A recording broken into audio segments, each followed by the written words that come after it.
Welcome to the COL Fund Source platform. This video will show you how to select mutual funds using the available research features. Let's begin. To access, click on the Research tab found in the main menu bar. After clicking, you will see the Performance Table and Mutual Fund Product Guide tab.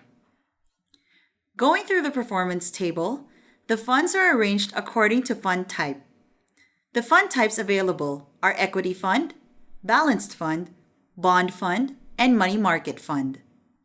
Beside the fund name, you will see the NAVPS.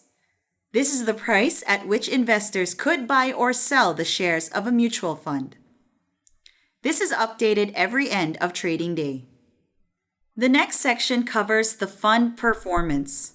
This will show you the historical average performance of the fund starting from the year-to-date data up to 5 years and since inception. Note that the historical performance does not guarantee future returns. The year-to-date returns tells you how the fund has been performing since the start of the year up to present. This column is followed by the 1, 3, and 5-year returns, which will tell you the average annual returns of the fund during the said periods. Lastly, you have the since inception returns, which give you the average annual rate of return of the fund since it launched to the public. You should also know that there are operating costs involved in managing a fund, such as commissions, taxes, and management fees. All of these expenses fall under the expense ratio. The lower the expense ratio, the lower the costs of the fund. The next figure you would want to look at is the standard deviation. The percentage shown indicates how far or close the fund's historical returns can be compared to its average performance over the last 3 years.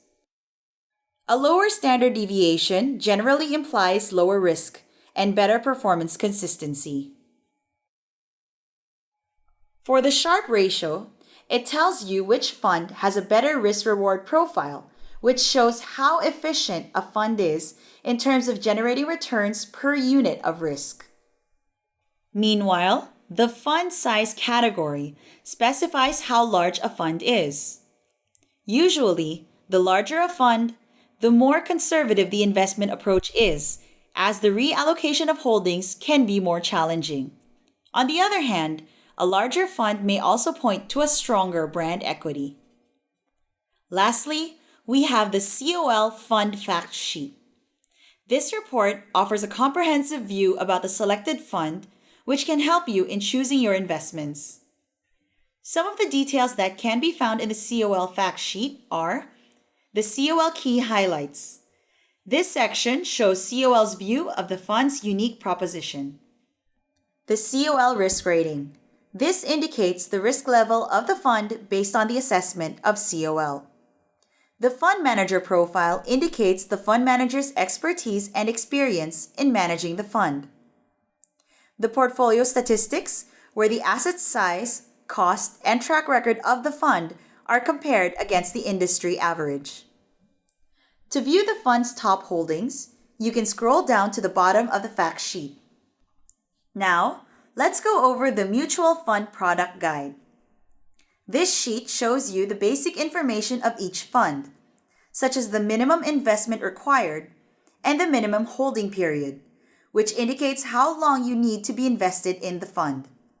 It must be noted that should you redeem your investment before or within the holding period, there will be a corresponding early redemption fee if redeemed earlier than the said date. We hope you learned a lot through this video and used the data provided as a guide to help you choose the right fund for you. To learn how you can regularly invest in funds the easy way, watch our video on how to use COL's automated investing facility. Thank you for watching.